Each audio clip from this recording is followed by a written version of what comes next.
Täällähän on väkeä kuin supermarketissa. Sähän voisit kans mennä sinne supermarkettiin. Mitä sä tarkoitat? Murhamiehet hakee maitonsa muualta. Sovitaan, että mä en kuulu tota. Vittu. Mä oon ajatellut karsia roskasakin pois mun asiakkaista. Oho, hups. Kato kun lipsaat. Voi helvetti. On se vaan niin naurettavaa, että tuollaiset Haki Nikkisen kaltaiset nilkit, ne saa tehdä ihan mitä ne lystää. No herran jumala, eikä nyt yksi vaivainen rikki mennyt maitopurkki vaan niin hirveetä. Niin ja nyt ei ole kysymys maitopurkeista.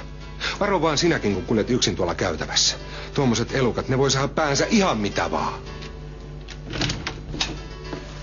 Ai, te olittekin jo kotona. Joo. No ei kai siellä kaupallakaan voi aina yötä olla.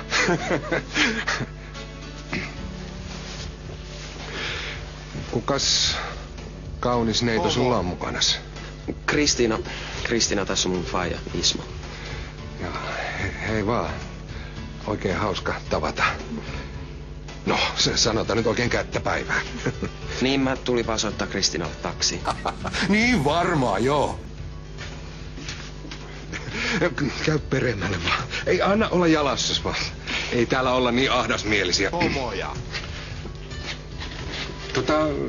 Jos sua väsyttää tai muuten, niin jää yöksi vaan. Ei mulla ole mitään sitäkään vastaan.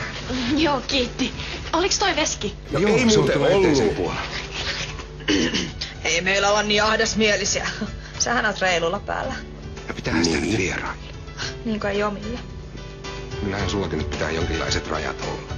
Niin kuin mä oon heikompaa sukupuolta. No onko tuo Kristiina sitten samaa sukupuolta? Hei, mitä sanoisit, jos mä haluaisin mennä jollekin kundille yöksi? Sinne vaan. No, miksi sun nyt pitäisi sellaista haluta? No mä tiesin, että sä suhtaudut siihen noin. Sun parhaaksessa meillä nämä säännöt on. Kyllähän sä nyt sen käsität. Sitten mä heitin sen murhaajan pihalta alas.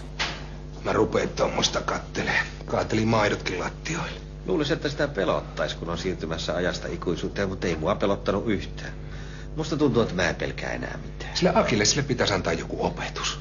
Mä aion jättää Ulla. Mitä Aikaisemmin en olisi uskaltanut. Mitä? Kuka sitten hoitaa talkkarihomma? Ei taida olla enää mun päänsärky. Voi helvetin.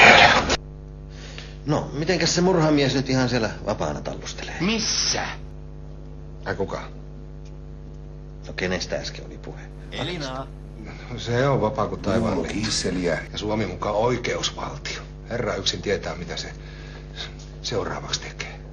Mitään muutosta ei tapahdu, jos ei itse sitä muutosta halua.